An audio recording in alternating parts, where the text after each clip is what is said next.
Hi everyone, this is Allison, and I'm coming to you from inside my home today.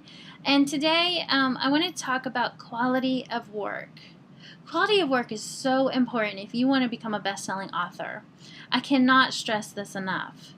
Um, Recently, Audible, who is owned by Amazon, has released a format for self-published authors and small presses to upload their audiobooks into the Audible bank, which is really good. I mean, that means that my book is going to be heard by so many people in the world, and it actually is a great marketing tool because if you hear my book and you like it, you're going to go out and buy the print version or you're going to buy the ebook.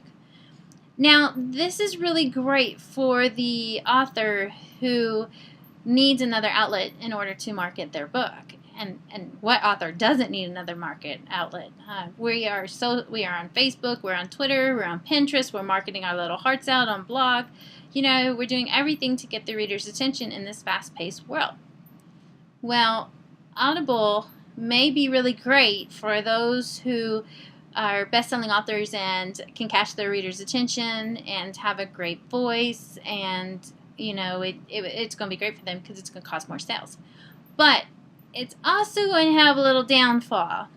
When Amazon opened CreateSpace a few years ago, it allowed for best-selling authors who have never been heard of before and who couldn't get a contract with a publishing house, one of the big sixes, to get their book into the Amazon market. And we have had a lot of self-published authors go that direction. And we have had some prominent authors leave the big six just to go get published, do self-publishing, or go to an independent press. That happens a lot. The market is changing, and it's really great because, like I said, you get to hear voices you've never heard of before. And but yet it also has downfalls because you also have these self-published authors who they publish their books, but they're publishing their first draft. They're not formatting correctly. Their covers are too dark. The blurbs are awful. The formatting is bad. And you know, it doesn't give the publishing house a bad name. Well, it may, but inevitably it's going to fall upon the name of the author. So while they are trying to present a good name for themselves, all they are doing is hurting their name in the long run. And in the publishing world, you really have to have high quality of work. You want to catch the attention of that reader. Well, let me give you a little secret. All my books have become bestsellers, and let me tell you how I did it. I utilize the social networking markets, and I will go into that in another blog of how I was able to do that. But what really captured my readers was the cover art. Now, when Calico was first released by the first publishing house in 2011, it did not really do well. I really had to push it in the market, and I couldn't figure out why it was doing well until I learned a little secret. My cover art.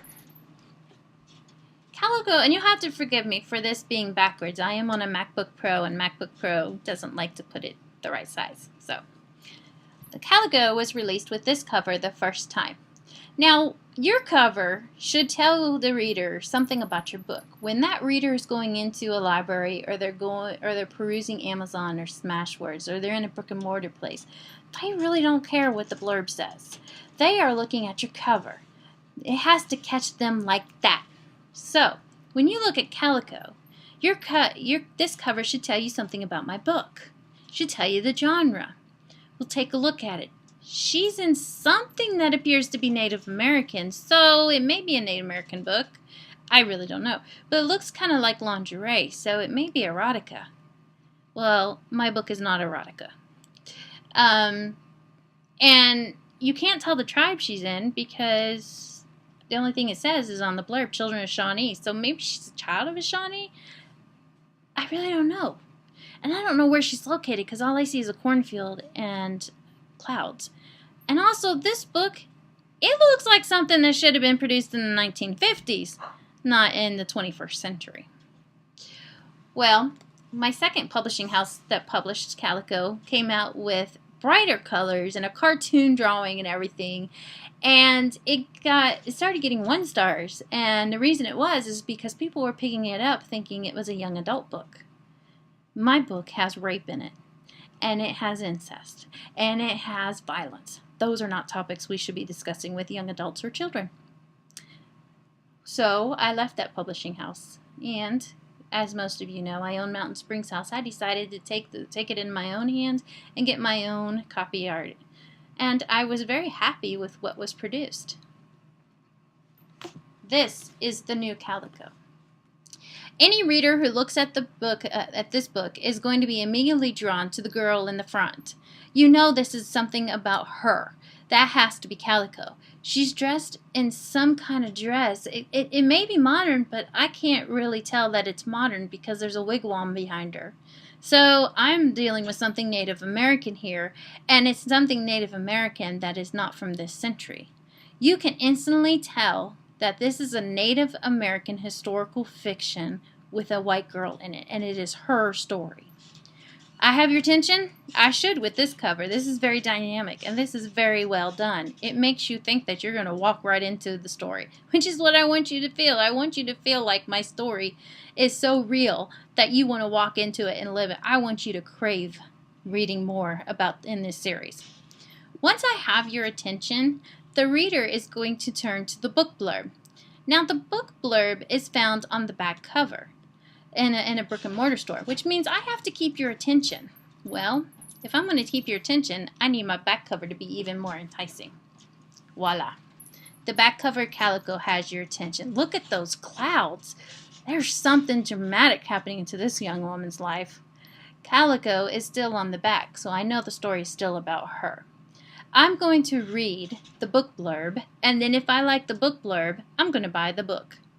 If you can capture your reader's attention with the front and the back cover and an excellent book blurb, then you have just sold your book. Now, how do you do that? Well, you get an awesome editor. You get an editor who knows what they're doing, and you get an editor to edit that book blurb. And you get a cover artist who is going to create you the most dynamic cover you have ever seen in your life, and who understands that books with dark covers, such as these, are not going to sell. Well, that's all for today, and if you've got any more questions, you know where to hit me up on Facebook. Bye.